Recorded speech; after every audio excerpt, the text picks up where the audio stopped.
Hello, fourth graders. It is great to see you again. I have missed you, and I'm excited to do some reading with you today. Last week, we heard a book called Pepe the Lamplighter, which was about immigrants. And this week, we are going to read a book about immigrants called Coming to America. And the author is Betsy Maestro, and it's illustrated by Susanna Ryan. And I wanted to make sure that you knew that this is expository nonfiction and that this book is focused on how people came from other lands to live in this country. So I want you to think before we start.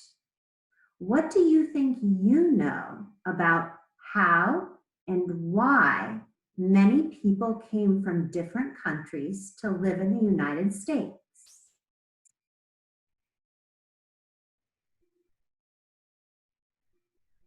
Turn and talk.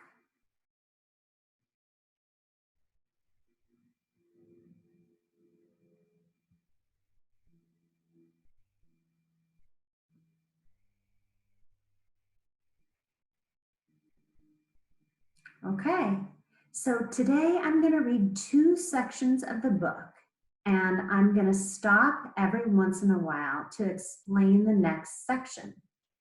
The first part of the book that I'm going to read is focused on the first people to arrive in the Americas. Here we go.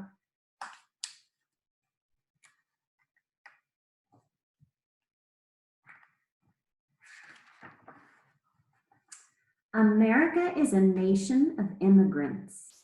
Immigrants are people who come to a new land to make their home. All Americans are related to immigrants or are immigrants themselves.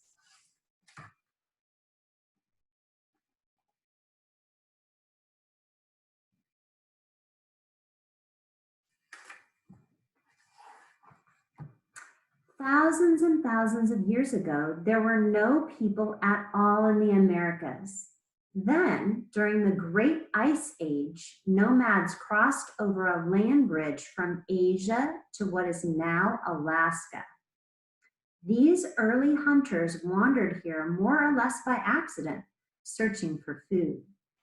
American Indians, called Native Americans, are distant relatives of the ancient hunters who arrived in North America so very long ago. They were the first immigrants to arrive in what was truly a new world.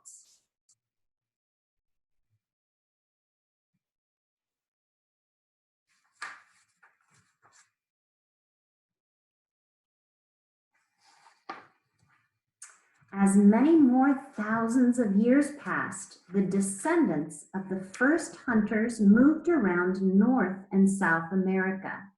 They settled in small villages and later built big cities. By the time Christopher Columbus discovered, that's in quotation marks, discovered America in 1492, millions of people lived in the great civilizations of the Americas.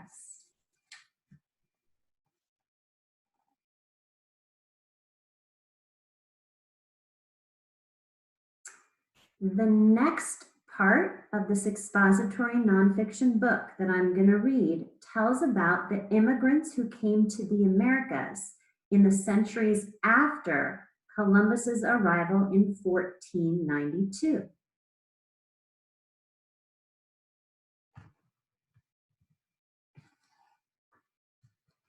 After Columbus crossed the Atlantic Ocean, other European explorers came in search of land and riches in their own countries. Stories about the fascinating new world spread throughout Europe. In time, settlers followed the explorers' routes across the great ocean. These European immigrants came to make new homes in the Americas. They came in search of a better life, one free of the trouble and hardship that they had left behind.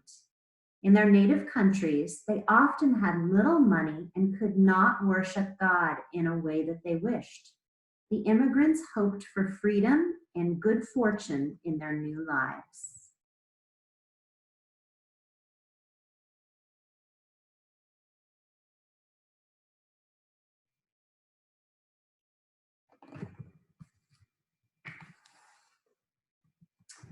By about 1700, thousands of settlers lived in the Spanish, French, and English colonies of North America. Other new Americans had arrived from the Netherlands, Sweden, Germany, Finland, and Wales. As the population grew, the Europeans competed with the Indians for land and food. The Indians were pushed off their land and were often treated badly or killed. Not all immigrants came to America because they wanted to. Beginning in 1619, millions of Africans were brought to the Americas against their will, and they were forced into slavery. Instead of finding freedom, these Africans often lost theirs, and most never returned to their homelands, so very far away.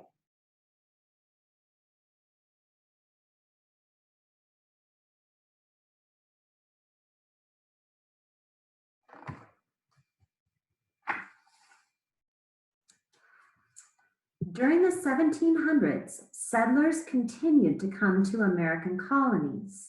Scotch, Irish, and Swiss settlers came too in search of a better life, wanting to have land of their own and enough food to fill their hungry stomachs. Their hopes for the future gave the immigrants courage to face the long and difficult sea voyage.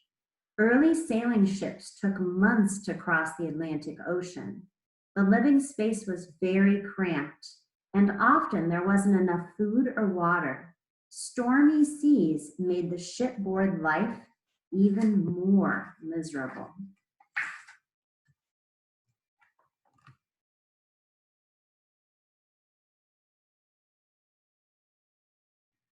In the 1800s, immigrants arrived in the United States in growing numbers from countries around the world. The next part that I'm going to read tells what the government did to control immigration.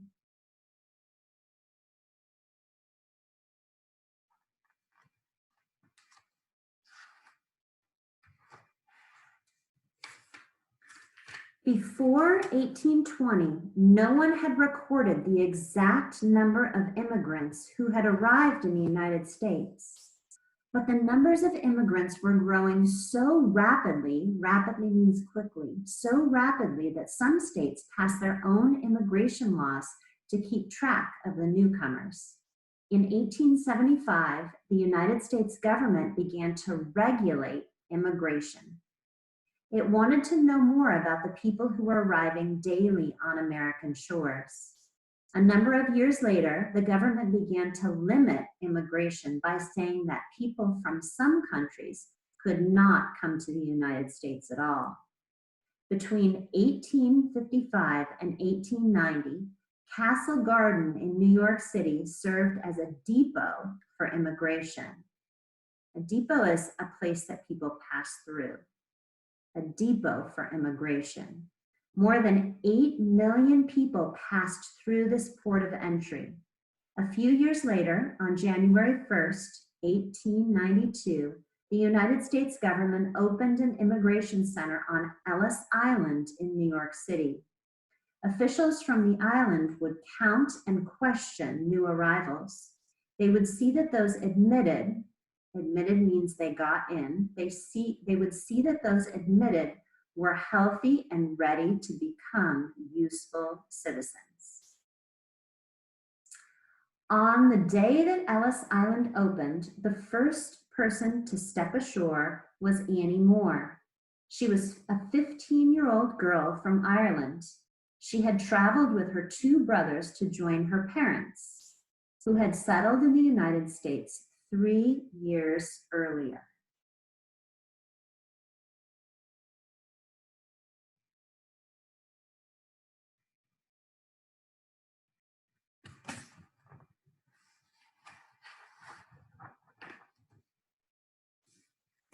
So the next part that I'm going to read is going to tell what happened to the immigrants at Ellis Island.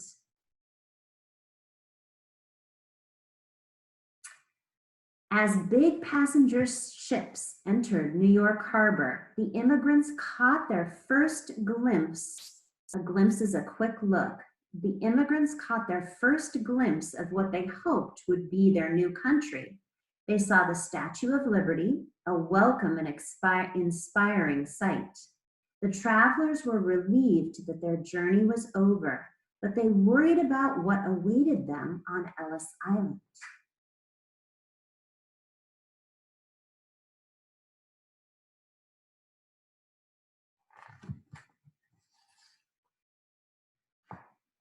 Inspectors from the island boarded the ships at anchor to check the passengers.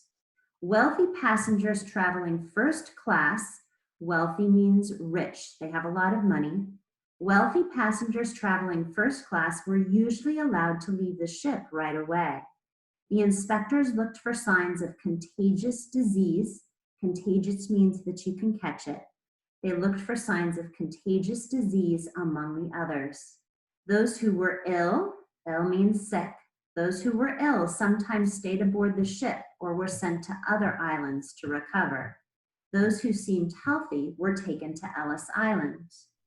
On the busiest days, so many ships arrived in New York Harbor that there were long waits just to get to Ellis Island. Sometimes the wait was so long that people had to live aboard the ship for a few extra days. Once on the island, there was more waiting. With thousands arriving each day, long lines formed everywhere.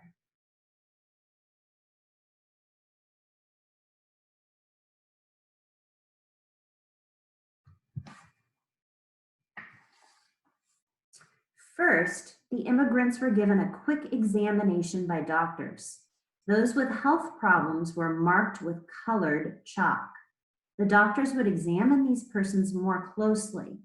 Some people were kept on the island for observation.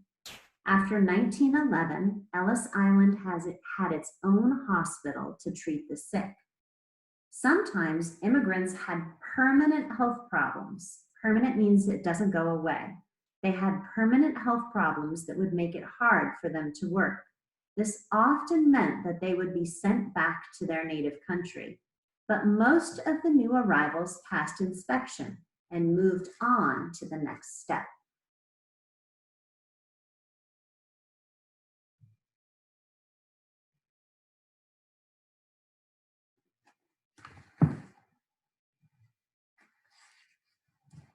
Now, the immigrants were asked a long list of questions.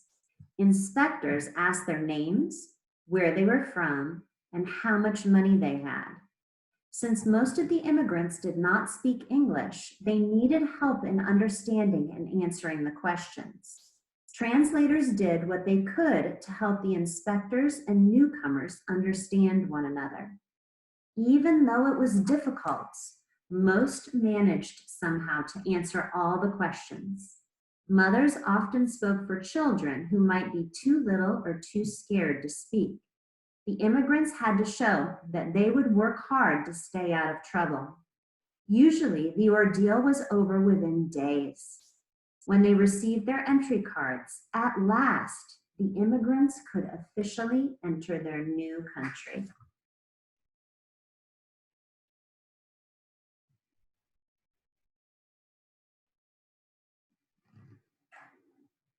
Okay, great readers. Today I read the expository nonfiction book called Coming to America about immigrants to the United States.